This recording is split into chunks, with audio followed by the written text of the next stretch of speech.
I'm tired, Janie. I'm tired. And I'm sick. Well, then you're in the right ward. We specialize in people that are sick. And tired, too, Garth. I'm sick, and I'm tired of a husband who lives in a kind of permanent self-pity. A husband with a heart, bleeding sensitivity that he unfurls like a flag whenever he decides the competition is a little too rough for him. Some people aren't built for competition, Janie. Or big, pretentious houses they can't afford.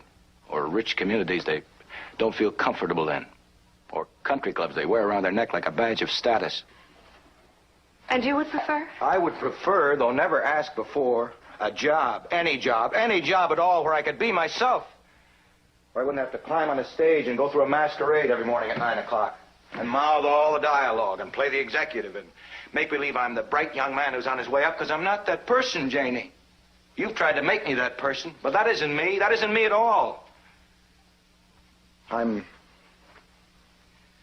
a not very young, soon to be old, very uncompetitive, rather dull, quite uninspired, average type guy.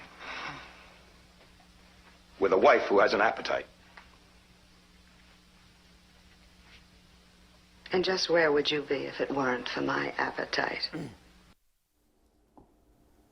A regular guy struggles with the success-driven expectations of his wife and the world around him. And he throws himself spiraling into a career and a life full of misery and unhappiness. A common, everyday occurrence found in the Regular Guy Zone. Welcome to the Regular Guy Show. I hope you enjoyed that clip from the Twilight Zone. It kind of sets up our show for us because it's all about how much is enough. How much is enough, and what are we as regular guys striving for and struggling for every single day? Is it money?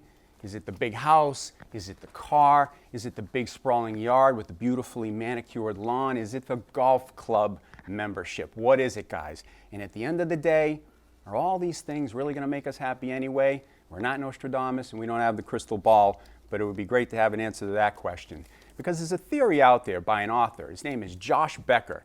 And basically what he says is the more stuff we get, the more stuff we accumulate, the more miserable we become, because the more beholden we are to our things. We feel like we are imprisoned to our possessions. They possess us, not the other way around. Get a load of these stats. The average American home has more than 300,000 objects in it. You get that? Over 300,000 things in the average American home. And today, the average American home is 3 times bigger than the average American home from back in the 50s. Yet, for some reason, we still don't have room to put all of our stuff. And 10% of Americans actually have to rent off-site storage facilities to keep their stuff. You believe it? And incidentally, off-site storage facilities are the fastest growing segment of the American real estate market over the past 40 years. Interesting.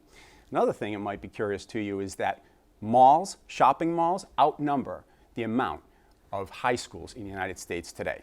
And 93% of American teenage girls say their favorite pastime is, guess what? Shopping. They love shopping. Their favorite thing to do is getting more stuff. So, really, think about it for a minute, but what is the real reason, if you've ever reflected in your mind, on why we need all this stuff? What's the psychology, I mean? What's the psychology behind this drive we have to be better, to be bigger, to stock up material things, and to demonstrate our success to the world? Well, there's actually a theory going around that pertains to us regular guys, and it's called womb envy. Now, when you're done laughing, I'll get back to you about it. Womb envy means that we as guys know that we cannot actually have children, so what do? We treat our possessions like our babies. We take care of them, we caress them, we keep the car shiny, the lawn is perfectly manicured. We treat our possessions like they're our babies. Another thing we're going to talk about today is Dr. Erik Erikson, very famous psychologist who advanced the theory called generativity and another theory called stagnation. We're going to talk a little bit about him later on, but right now we've got a great guest for you. We want to just at least let you know who this gentleman is. He's going to be talking about a few things during the show. His name is Douglas Rowan. He is the CEO of Drew Mortgage Company, and he is a very astute real estate investor who owns some prime retail plazas here in Massachusetts and even down in Florida. And at one time, he owned upwards of almost 100 rental properties. Douglas is a great example of the success that many of us regular guys chase every single day. And he's here to tell us a little bit about what makes him tick and basically how he balances his life to get the most out of it. But before we get into that, we're going to do what we always do on this show. We're going to ask the big question. What would Jesus do if he were a regular guy facing the issue of success in material things? If Jesus were a regular guy, would he want more stuff? As always, we go to our Bible guru, Mr. Rick Annunziata. Rick is going to tee it up for us. So Rick, what does the Bible say about ambition and success? Thanks, Don, for having me on the show. So Jesus had a lot to say about things, success, and status. And the more important thing what concerned Christ is that these things can own us. They can possess us. Our possessions can become our possessors. Yeah. And so Christ is involved in our lives, and and the thing is that those things biblically are called idols, and that's something we all deal with, including myself. Yeah. I was thinking about this earlier today. Is that when singers prepare to perform, they have a tuning fork, and they tune their voices to the pitch of the tuning fork. And the problem with us is we're not tuned correctly to eternity.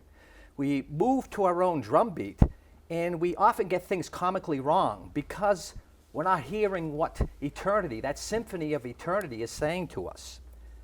So we have these plans in our lives, these plans of success. We have these 1-year plans, we got 5-year plans, 10-year plans. But God has 100,000-year plans, 1,000,000-year plans for our lives. Yeah.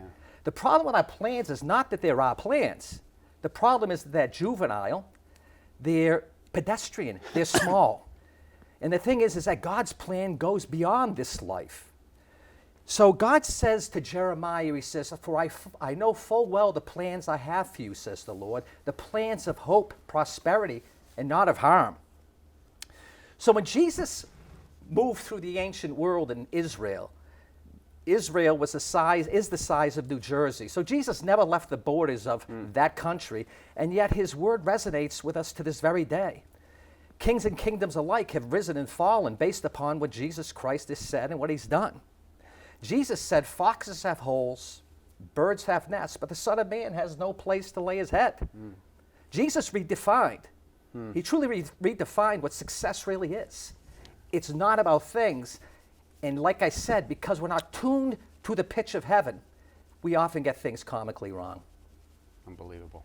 I think that's a great point, and that's really nice because that sets up our first break. When we come back from our first break, we're going to show an interesting clip from a very, very popular movie from the 80s. I'm not going to do a spoiler alert. I'm not going to tell you what it is. Just stay tuned, and we'll be right back with more Regular Guys Show.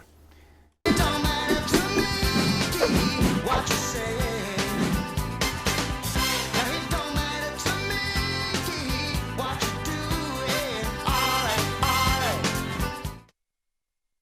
Welcome to Dorico's Meat Market, where fresh and natural ingredients are our specialty. We have the most diverse collection of fresh meats and made-to-order sandwiches that Massachusetts has to offer. Steaks, chicken, pork, homemade sausages, and fresh sliced cold cuts. Newly picked natural vegetables. We got it all. Our vast collection even comes marinated and ready to be fired up for dinner. And who could forget about Dorico's famous meat packages that will save you cash and feed your family for the entire week? There's nothing missing from our collection. What's missing from your table? Join me on the Hank Stoltz Experience. People are always asking me, what is the experience? Well, that's the beauty of it. It's everything that has to do with Central Massachusetts. From the politics of the region to the great events that are going on each and every weekend or every night right here in Central Mass. You don't want to miss a single moment as I discuss exciting new topics with a variety of different guests on each show. The action never stops on the Hank Stoltz Experience, only on Charter TV 3.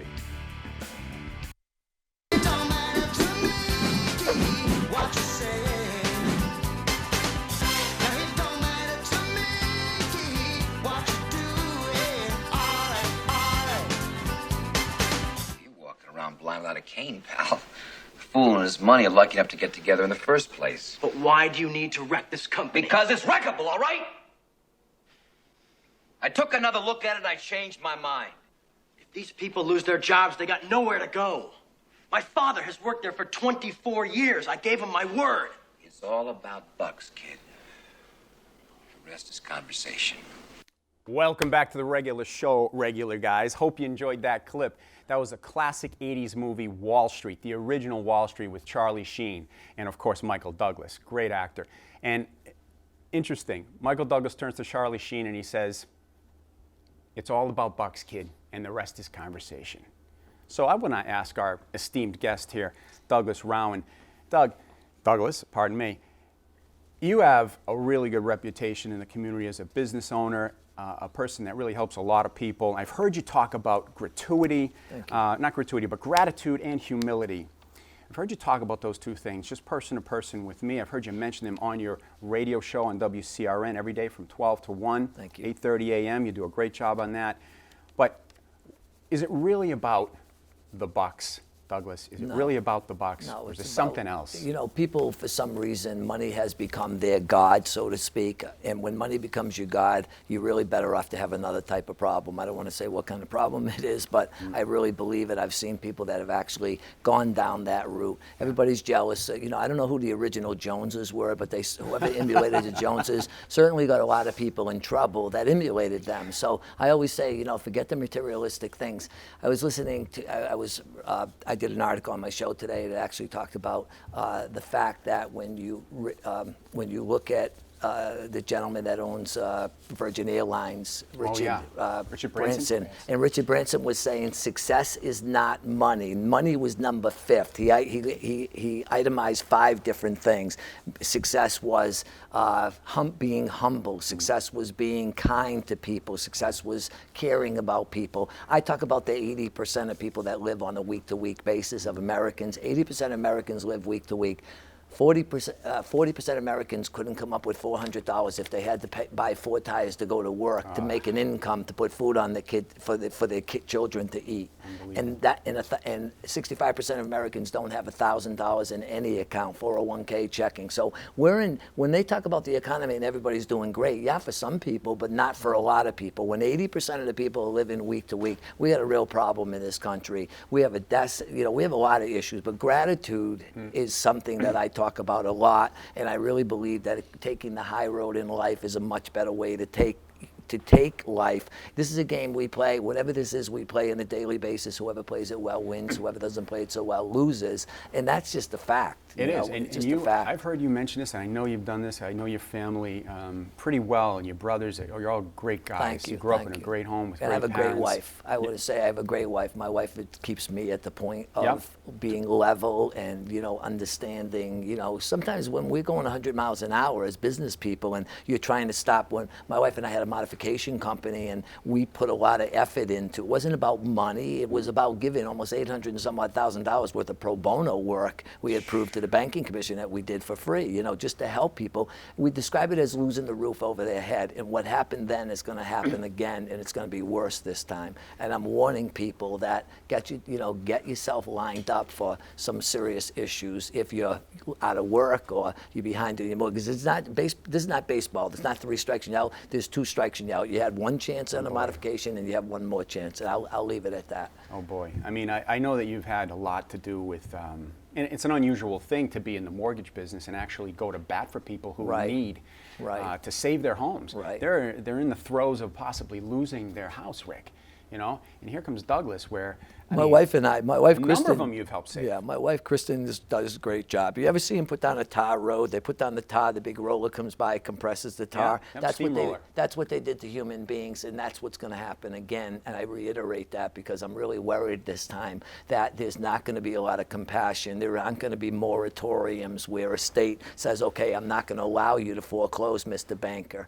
They were foreclosing on veterans after they were notified by their counsel that this guy's in Afghanistan. You can't do that to veterans. Unbelievable. Yeah, so they ignored it. That's what I mean about rolling over them, and you are correct about that. How much time do you think you have to invest in trying to help people out of issues like that? And what kind of gratification do you get out of it? You must see some smiling faces looking back at you. The banking commissioner came in and they said, "We don't want you doing this anymore. Run your bank. You're a CEO of a bank. Run your bank and call it a day." In other words, you don't care about these people until I said to him, and he was a person of color, "Do you care about your people?" He screamed, "What do you mean, do I care about your people? Do you care about your people?" He said, course I care about my people. What do you mean? African American people, black people. I sort of like snapped back and said black people, African American people. So of course I care about my people. I said then on that list I gave you, there was at least 85 or more people of color that my wife and I helped. And it's a lot of work. It takes 8 months to do a modification, but people are under a lot of stress when they're under that pressure. So anyway, that's my question. Unbelievable. That's my answer. I know that right now it's interesting. You're on your way from the studio to see your son. Got canceled, but that's okay. It did? Yeah, it got canceled Did it get rain because of out the or weather. something? Yeah, my son's Oh, it's too disappointed. bad. Why do they cancel games? But I have a we- great 12-year-old. He's a great kid. He is. What's his name? Douglas the second. Yeah, Douglas the second. Douglas the second made it possible with another lady, and her mother deserves a lot of credit. Sent the letter to Donald Trump. Donald Trump sent it to Betsy DeVos. Betsy DeVos gave it to her director, and then there was an op-ed piece, I think it was in the Washington Post, that said that it took an 11-year-old Douglas to teach the teachers that we weren't teaching the way we're supposed to be teaching. Wow. We weren't testing 1 to 4-year-old kids with dyslexia, not to get off track, but Douglas, that's what his goal was, because he was so sad that he was leaving behind his friends, his buddies in Westboro, because he went to Westboro school system. They tried, they couldn't help Douglas, and so now he goes to another school and he's doing great. So we're grateful. My wife gets a lot of credit for that. Well, that's for sure. I bring up Douglas the second. That is success. That is success. That is, people miss it. But yeah, I'd like to have, everybody wants to be a Donald Trump or, Richard Branson or whatever. Everybody wants to be famous, and maybe everybody does. But, what you have, we have to be grateful for. And if you're not grateful for what you have, how do you expect to give more? You think God's going to give you? I'm very religious. When I was in financial difficulty, I went back to church. Because that was the only way that I could see that. I always went to church when I was a kid, that type of thing. And not to be, and people say, well, I'm not a holy roller. I don't know why anyone has to apologize what you are. It's no one's business what you are. It's God's business, your business, my wife's business, period. No one else's business. But you had a financial issue, and you were telling me this once, just you and I talking, and it's amazing how you went and started to go back to church once you hit a wall financially. It's a scary thing to well, have when happen. your lawyers and bankers are saying you're not going to make it, go file bankruptcy. We know you like nice houses. Again, materialistic things. We like restaurants, clothes, and that stuff doesn't matter. I started off my first business at 7, a shoe shining business. Yeah, I had know. 12 kids and put them in front of bars and had them.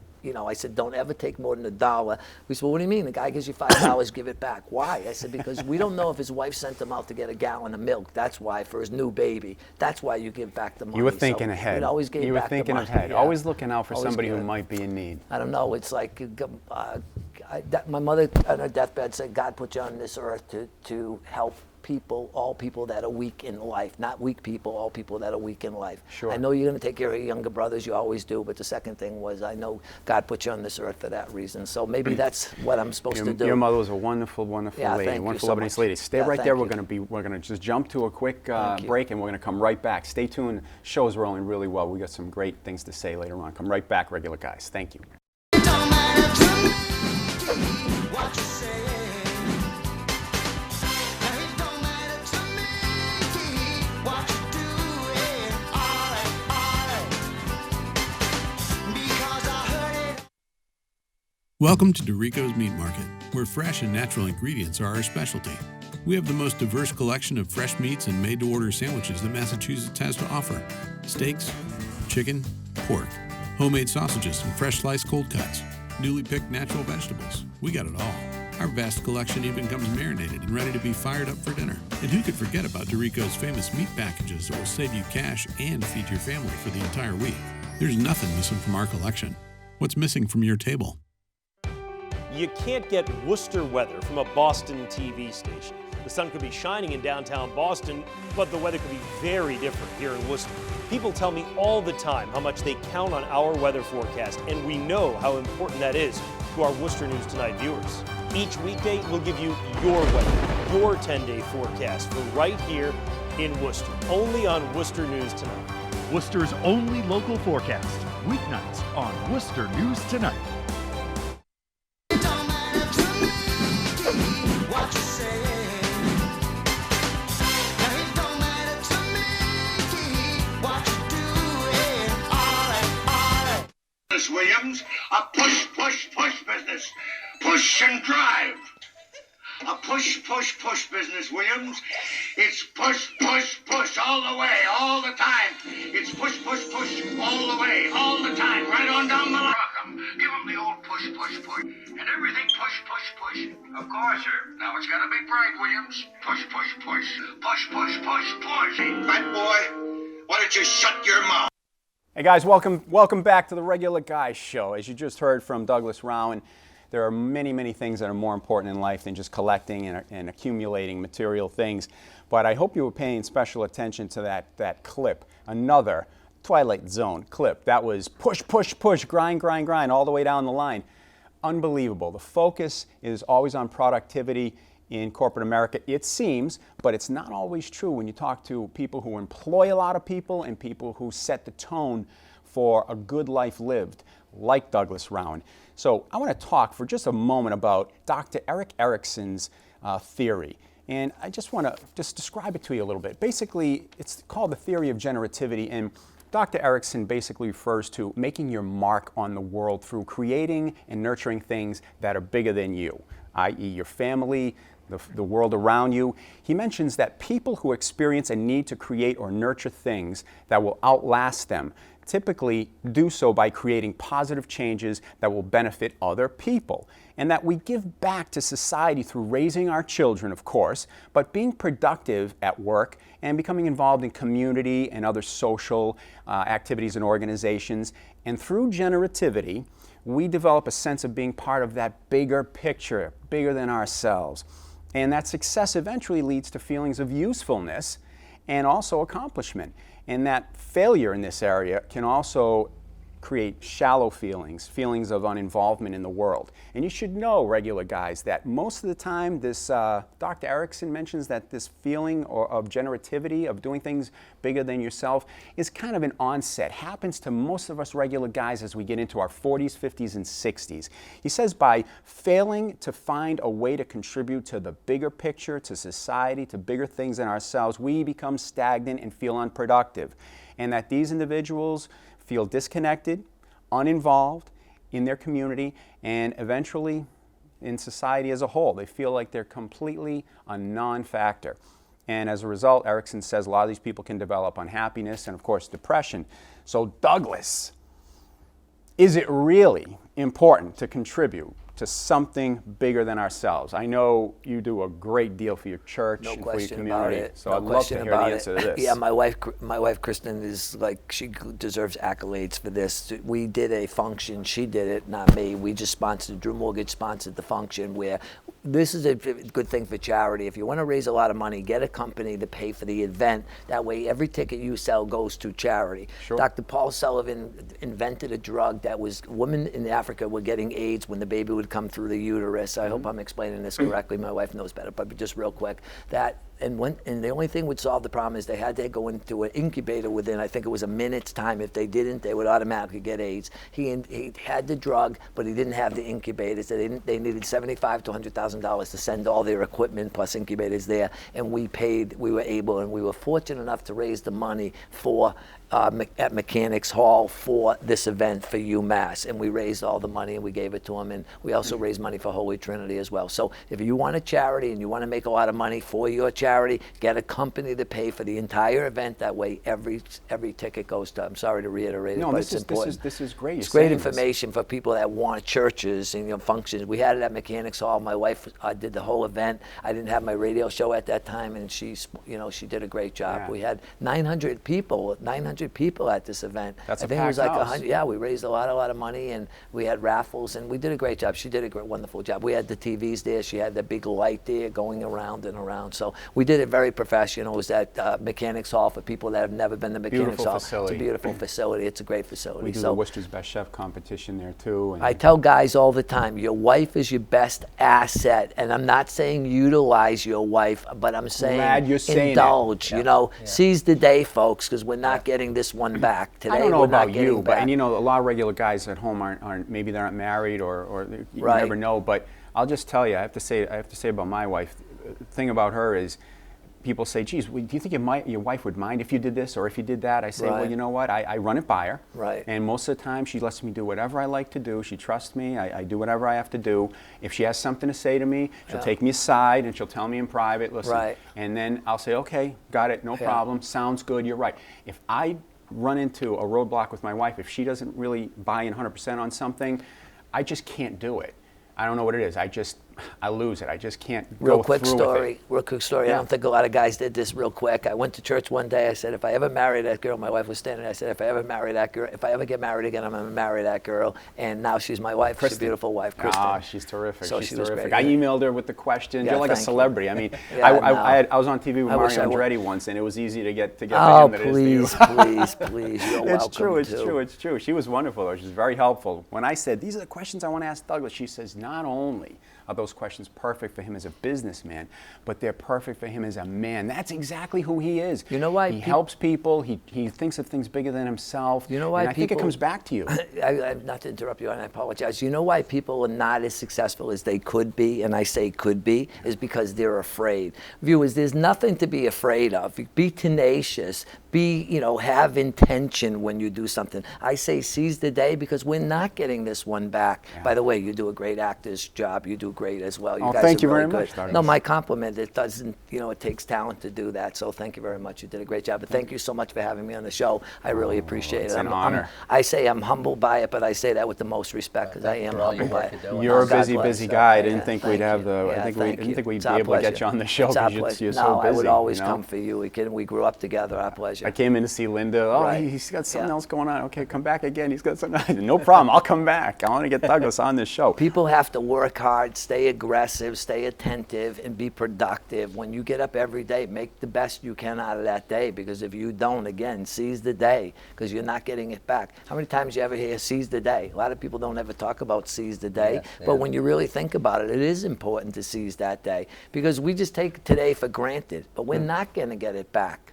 Yep. And when you're in your deathbed, you're wishing, am I going to get that day back? No, sorry. You're not thinking gonna about get how it much back. money you should have No. made or We're the job ungrateful. We're ungrateful. We whine. We have pity parties for ourselves. I do for myself. It just doesn't end. And I think we have to become a little bit better than maybe who we are today. I need to become better, and I work at becoming better. And if we do, maybe it'll work for us. Hopefully, it will. I think it That's all always we will. can do. I think it always will. I'm thinking about you and what you always say on your show. And folks, just so you know, Douglas is on 8:30 a.m. WCRN radio. It's a 50,000 watt radio station based in Westboro, and you can hear him just about anywhere in New England. Yeah, He's also on many, many radio stations throughout different states, and it's called the Drew Mortgage Show. So I want to encourage you to listen to him, not just because it's about mortgages. It really isn't. I find myself listening to Douglas. I find myself listening to you about other things like life advice, guidance. Right. I mean, it's a total package about how to live a better, more fulfilling life. And I think that's what this show is about today. And I think that's about really, truly what Douglas's life is all about. And his family, his brothers are all wonderful. They're all wonderful people, and they lead by example. And I just check out 8:30 a.m. and listen Just to real Douglas. quick, if your viewers need any help or we can ever be any advice to you guys, it's our pleasure to do so, and I want to offer that to your viewers. Absolutely. Whether it's real estate investing, our show's about building wealth, and we basically try to help people lift people up, period. Thank you, Douglas. God Thank bless. you guys for watching The Regular Guy Show. We'll see you next time with another great topic, another great guest. Take care. God bless.